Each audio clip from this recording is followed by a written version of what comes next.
Hi, I'm William Allen, and I am proposing a video documentary of my longtime friend and past band member who not only did we get our start together, but have always been there for each other and has never found anyone anywhere near as inspirational or driven in their quest to get to where they really feel like they deserve and need to be in their life.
the recording process for you?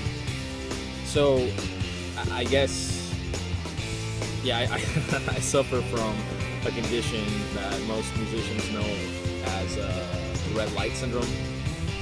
And I remember it first really hit me hard the first time was when I was working with Bill, and we would be going over some parts that we were going to play for the album, and I would be kind of taking a dry run, or so they say, with the not recording, and it would sound amazing and it was great, and I was like, okay, cool, this is awesome. And then the metronome would come on, and the red light was on. I was like, okay, do it again, and it was I forgot how to play guitar. So that's how it was in the beginning. But fast forward a few months after that, when I got done building like my own home recording like studio, if you would. It's not really a studio, it's more like a home recording situation.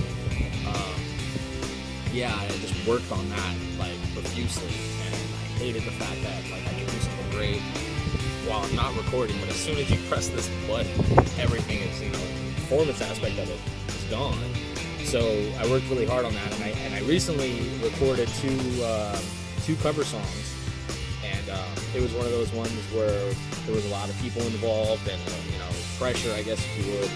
And because I had worked so hard at it, I felt like I kind of overcame that syndrome, if you would. And I felt like I got past it, and now the recording process has become so much more easy. Yeah, I think we've all dealt with a little bit of that red light syndrome. Probably. But so, what drives you to continue your music journey? I guess you could take that all the way back to that first show when I was playing in front of all these kids in my high school. The feeling that I got, like that rush that you get, hearing people cheer, and it's almost like this like surreal experience, To me, kind of dealing with being a little socially awkward and having a little bit of my own just kind of feelings where I felt like I was reclusive, and it was like the second I had a guitar and I was able to play, it was like I embodied this different kind of person, and being able to do that and feeling confident, feeling like just in control, and being able to express myself freely. And although when you do that, you're always fear like judgment, and that's kind of like the rush of it all, because you never know how the audience is going to react. But when it comes out positive, which a lot of times it will, because people are human and they respect someone who can go up and try to play as good as they can, and they, any show I've ever been, I've always had a lot of respect for whoever was on stage, whether or not I enjoyed the music or not. It was like, hey man, you're awesome for being able to do this. So you get that kind of vibe, and just being able to express myself freely has always been a big motivating factor in my pursuit for a steady musical career, I guess. Yeah, so where do you hope to go from here? I guess thinking about the future, I hope to basically, when I first started playing music, it was all about trying to recreate a feeling that I had received from music that I had listened to. And going through different times in my life, whether I was struggling, sleeping on the street, or whatever it was I was going through that was difficult, music was always like that one thing that was there. And no matter how tough it was, like that was always in my corner. And the feeling that I got from that was like a very powerful feeling, because nobody could take that away. Nobody could you can go through, oh, I don't have money, I don't have friends, I don't have family, I don't have shelter, I don't have anything, but nobody can take away your melodic inspiration. That's yours. Nobody could take that from you. So going through all these things and always having music in my corner, and then kind of getting out of these situations, getting into a better position in life, whether it be financially or socially or whatever it was, I always felt this relentless drive to want to pay it forward, I guess, and be that kind of inspiring, light, if you would, for somebody else who was maybe in a situation like I was. Going through these tough times and being able to, even though you're not there, even even though you're physically nowhere near it, but you don't even know the person, but you can create something that can give somebody else a feeling of hope, or a feeling of comfort, or a feeling of happiness, or even a negative feeling. When you're going through a tough time, or you're working out at the gym and you put on a music and that just gives you that strength. Oh man, I'm gonna tear this up. Like, I've always wanted to be able to do that for somebody else because it was done so much for me early on. You mentioned struggle. What type of struggles have you gone through? I suppose that everybody goes through their own type of struggles, and you know, growing up, didn't always have like a steady place to live. Didn't always have like just, I don't know, like home. You know, I went through a time in my life where I was kind of couch surfing, and sleeping on, you know, the street or at a baseball field, or wherever I could find to kind of have some shelter and maybe a little bit of warmth. And the good thing about going through all that is that you realize when there's people that are there for you, when you have absolutely nothing, not even a place to sleep, and there's these people that just come out of nowhere and that are helpful and giving and compassionate and considerate. You know, you get this.